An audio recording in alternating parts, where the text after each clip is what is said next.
And liftoff of our solar orbiter and international collaboration to give us new images and a better understanding of our life-giving star. Liftoff of the Atlas V rocket with AEHF-6 on the first mission for the United States Space Force. Atlas V rocket with USSF-7 for the United States Space Force on a mission dedicated to America Strong. As the countdown to Mars continues, the perseverance of humanity launching the next generation of robotic explorers to the Red Planet.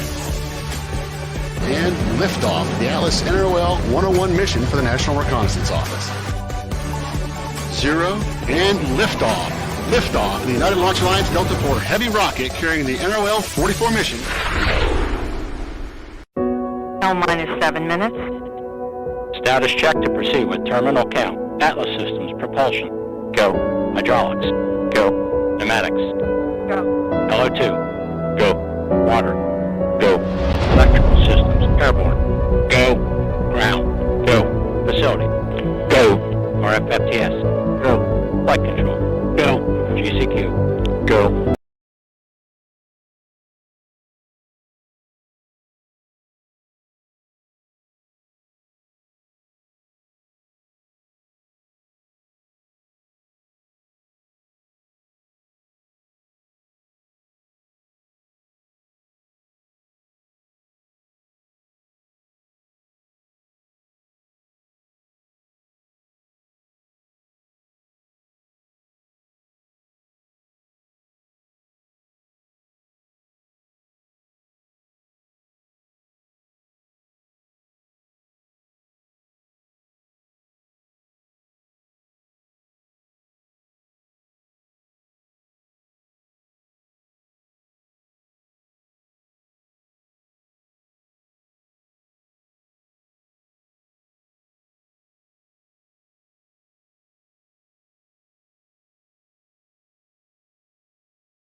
Launch director.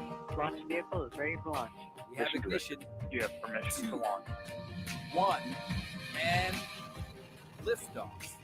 Liftoff of the United Launch Alliance Atlas V rocket. Mach 1, execute. Status indication of spacecraft separation.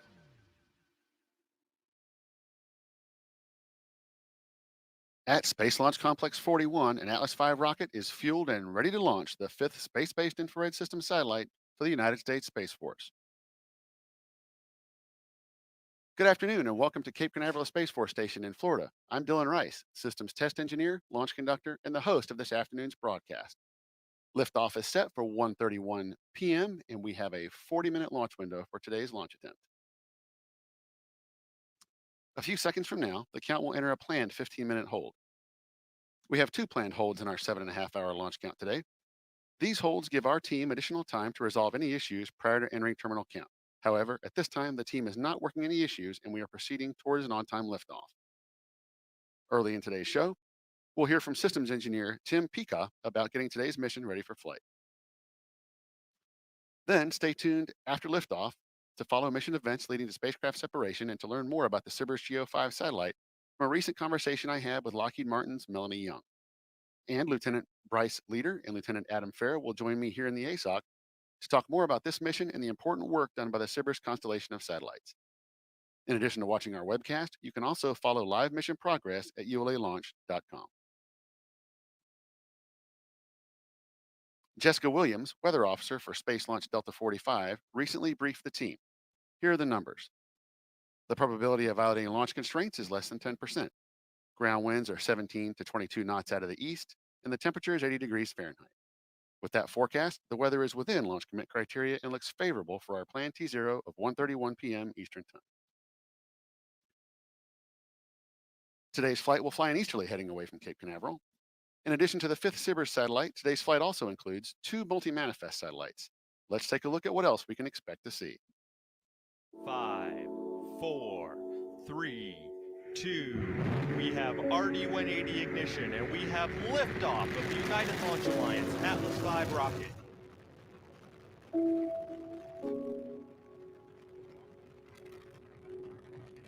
The Atlas V RD-180 main engine and 2 solid rocket boosters ignite to generate more than 1.5 million pounds, or nearly 6.7 million newtons of thrust to lift the rocket on its way towards a geosynchronous transfer orbit. Shortly after liftoff, Atlas begins a pitchover to attain the proper flight path, while minimizing the dynamic pressure the vehicle experiences during flight.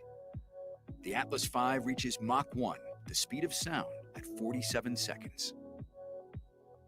Following burnout, the 2 SRBs are jettisoned at 2 minutes 9 seconds to shed their weight.